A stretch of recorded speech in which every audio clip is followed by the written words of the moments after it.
My name is Helen Collins. I'm 29 years old and I work at the local library in a small town that most people have probably never heard of. My life is simple, maybe too simple for some, but it's mine. I've always been the quiet type, preferring the company of books to the loud outside world. The library is my sanctuary. It's a small, old building with creaky floors and shelves that have seen better days. But to me, it's perfect.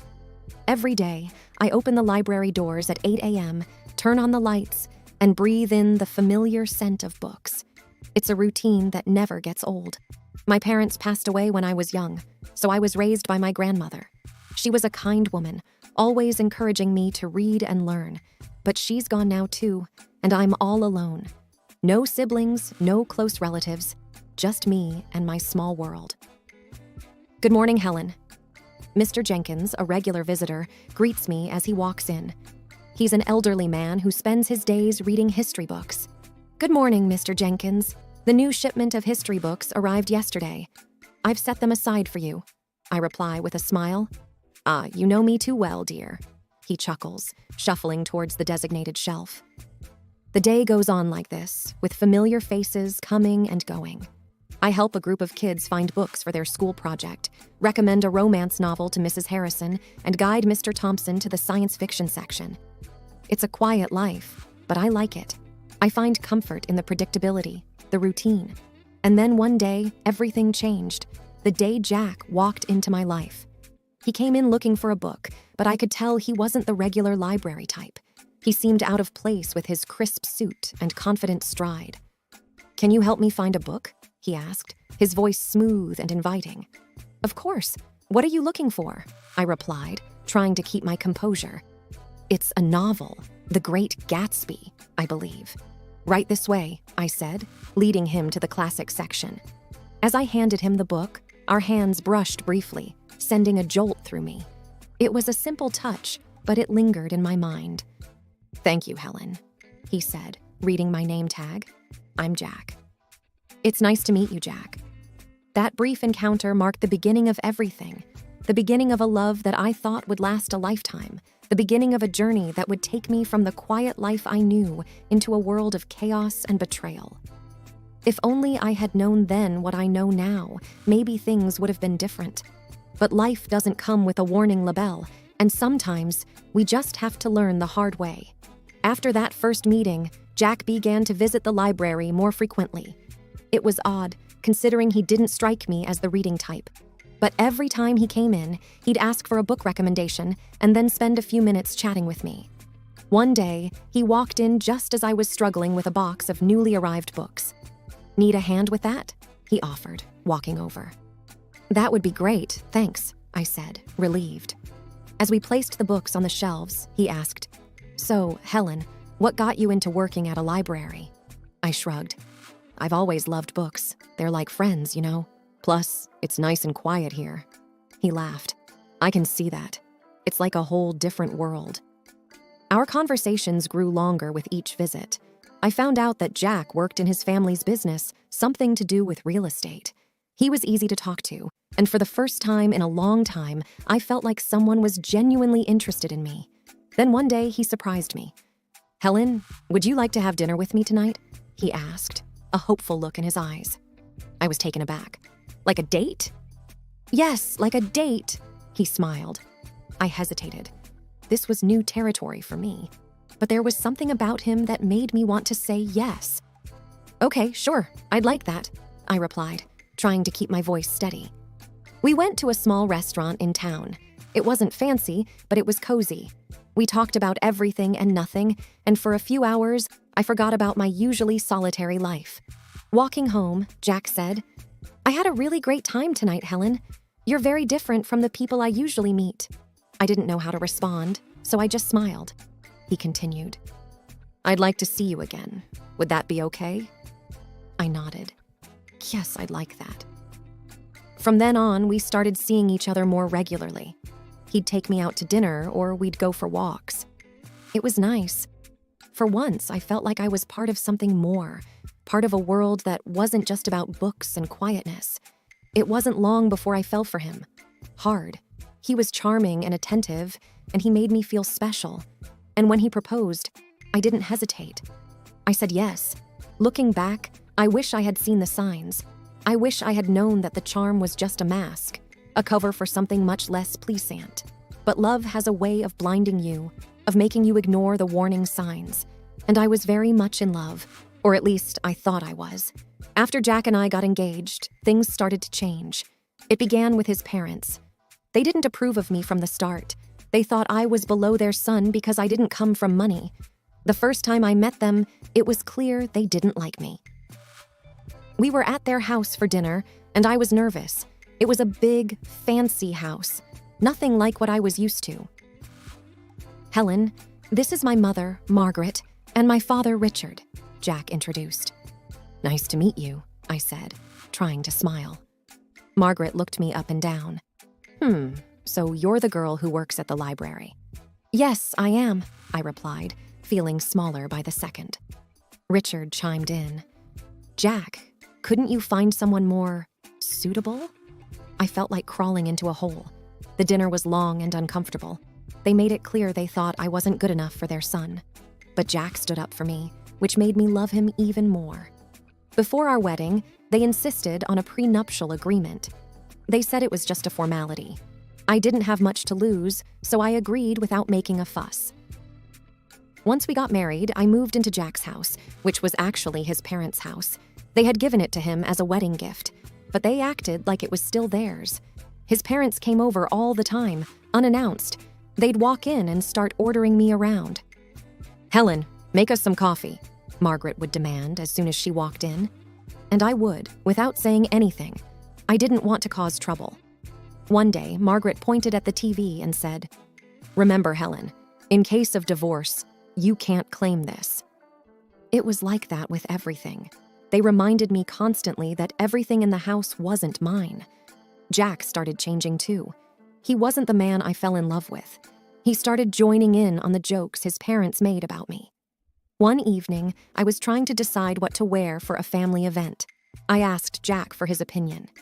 This one makes you look less drab, he said, laughing. I was hurt. It was like he was a different person around his parents.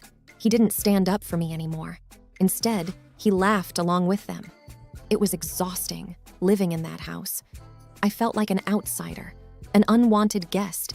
I kept hoping things would get better, but they only got worse. The stress got to me. I started having stomach pains, bad ones. I tried to ignore them, but one day I collapsed at the library. I woke up in the hospital. The doctor said it was stress-related. I was in the hospital for a few days. Jack didn't visit. He didn't even call. I felt so alone. Then, one day, a notary came to my room. He had news. My great-aunt, someone I barely remembered, had passed away, and she had left me her fortune, $30 million. I couldn't believe it. I didn't even know what to do with that kind of money, but suddenly, I wasn't just the poor girl from the library anymore. When Jack and his parents found out, they came to visit. Suddenly, they were all smiles and sweetness. Darling, we're so happy for you, Margaret said, her voice dripping with fake concern. Yes, we're a family. We should support each other, Richard added. I didn't buy it. It was too much of a change. After they left, I overheard them talking outside my room. They didn't know I was listening. She's such a fool. Can you believe our luck? Jack laughed. We need to make sure she doesn't leave you, Jack. Maybe you should have a child with her. That will tie her down, Margaret suggested. I felt sick to my stomach. These people didn't care about me. They just wanted my money. I knew then what I had to do. I had to get out of that house, away from these people. I had to take control of my life. I wasn't going to be their victim anymore. I left the hospital with a plan in my mind. I knew what I had to do. As I got home, Jack and his parents were waiting. They were all smiles, acting like the caring family they never were. Oh, Helen, we were so worried about you, Margaret exclaimed. I nodded but didn't say much. I needed to act normal, not to tip them off. Jack came closer.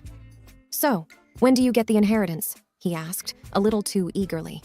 I looked at him, the man I thought I loved, and realized I didn't even recognize him anymore. Soon, I said. But it's not something you need to worry about. His smile faltered a bit. But we're married, Helen. What's yours is mine, right? I forced a smile. Of course, darling. That night, I couldn't sleep. Their voices echoed in my head, their fake concern, their greed. It made me sick. I got up and started writing. I wrote down everything they had done, everything they had said.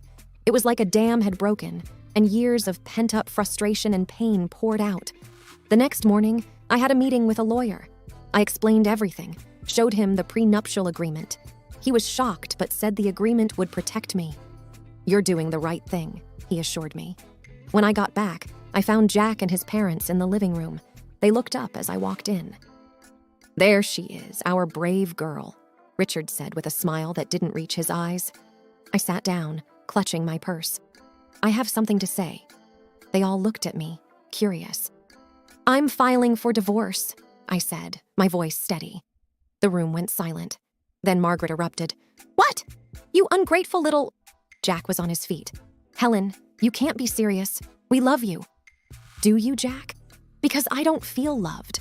I feel used." Margaret was fuming. "We'll sue you. We'll take half of your inheritance." I reached into my purse and pulled out a copy of the prenuptial agreement. "Actually, you can't. This says neither of us can claim the other's property in case of divorce." They were speechless. For the first time, I felt in control. I stood up. "I'm leaving. I don't want any of you to contact me." I walked out of that house, their shouts and insults trailing behind me. It was the hardest thing I'd ever done.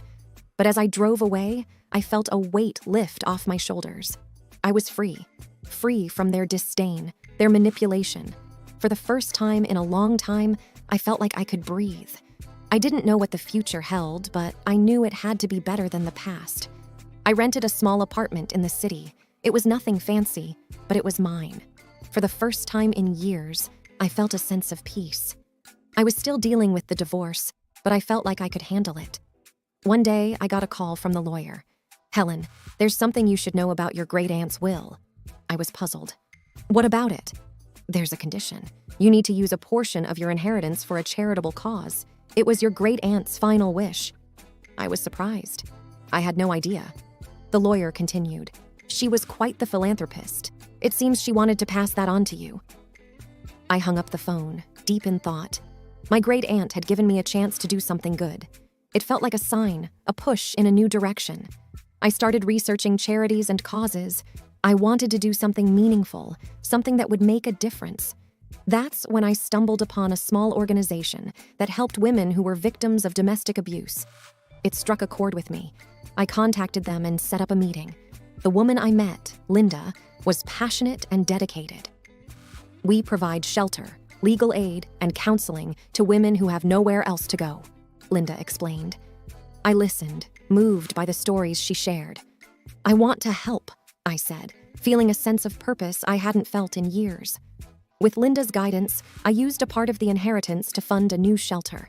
It was an incredible feeling, knowing I was helping other women find a way out, just like I had. A few weeks later, Linda invited me to the opening of the shelter. It was a small event, but the atmosphere was full of hope and gratitude. As people mingled, I noticed a familiar face in the crowd.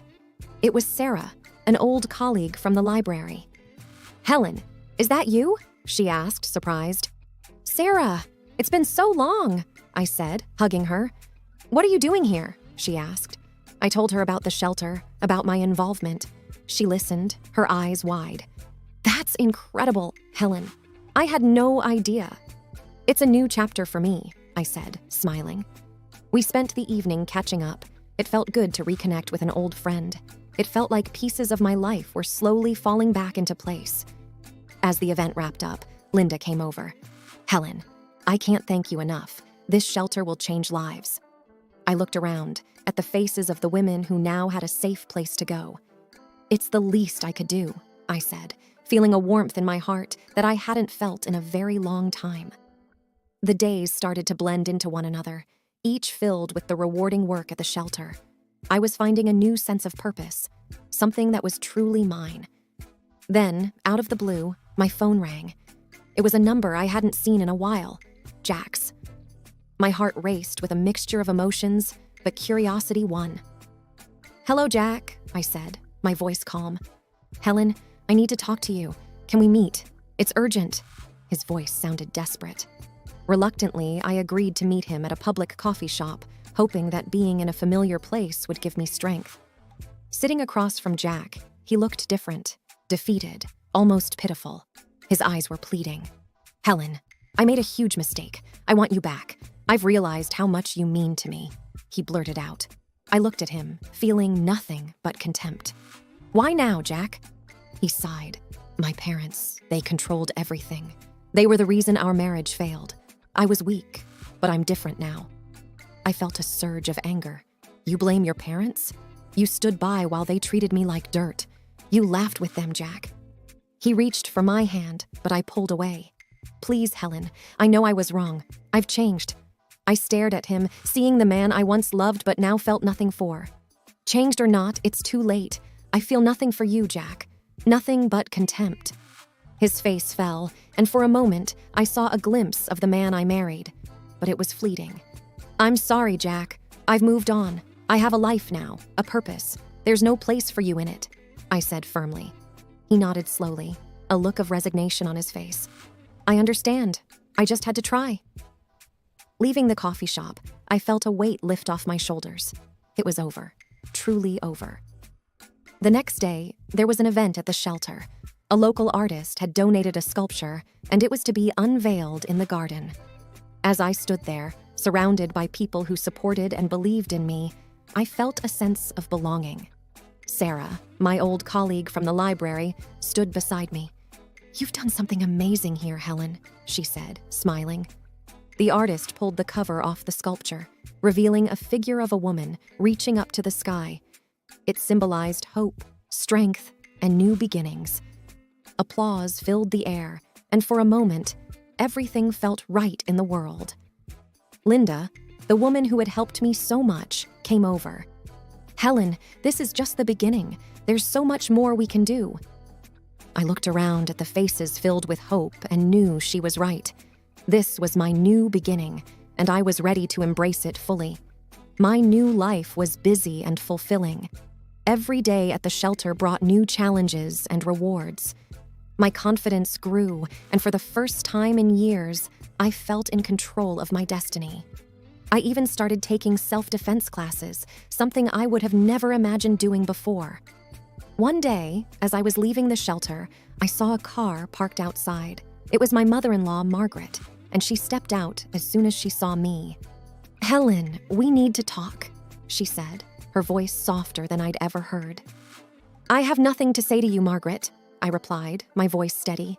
"Please, just hear me out. I've realized how wrong we were," she pleaded. I stopped and looked at her. She seemed genuine, but I couldn't forget the past. "What do you want, Margaret?" "I want to apologize. I treated you terribly. I've lost my son because of it, and I don't want to lose you, too. You were like the daughter I never had," she said, her eyes glistening with tears. I felt a pang of something, sympathy, perhaps, but I pushed it away. "Margaret, you made my life a living hell. An apology won't change that. I've moved on, and I suggest you do the same," I said firmly. She reached out to me, but I stepped back. "Please, Helen, I know I can't undo the past, but I want to make things right." I shook my head. "It's too late for that. Goodbye, Margaret." As I walked away, I felt her gaze on my back, but I didn't look back. I had learned to stand up for myself, and there was no going back to the way things were. The next day, I received a letter from Jack's lawyer. He was contesting the divorce settlement. I wasn't surprised, but I was ready. I met with my lawyer, a sharp woman named Rachel. "He's got no leg to stand on, Helen. The prenuptial agreement is clear. He's just trying to intimidate you," she said confidently. I nodded. "I'm not afraid of him anymore. Let's fight this." The court date arrived, and I walked in with my head held high. Jack was there with his lawyer, and for a moment, our eyes met. There was a flash of the old Jack, the one I had loved, but it vanished quickly. The judge listened to both sides and then made her decision. The prenuptial agreement stood, and Jack's claims were dismissed. I felt a surge of relief and triumph. After the court session, Jack approached me. "Helen, I'm sorry. I was wrong," he said, his voice low. I looked at him, seeing the man I once loved, but now felt nothing for. Goodbye, Jack. Take care of yourself, I said, and walked away. As I left the courtroom, I felt a sense of closure. That chapter of my life was finally over, and a new one was just beginning. At the shelter, we were planning a fundraiser, and it was taking all my attention. The support from the community was overwhelming, and I felt a deep sense of gratitude. The night of the fundraiser arrived, and the place was buzzing with energy. People from all walks of life had come to support our cause. As I looked around, I realized how far I had come. From a quiet, timid woman to someone who stood up for herself and others. "Helen, you did it. This is amazing," Sarah said, coming up to me. I smiled. We did it. And there's so much more to do. As the event went on, I felt a sense of accomplishment and purpose.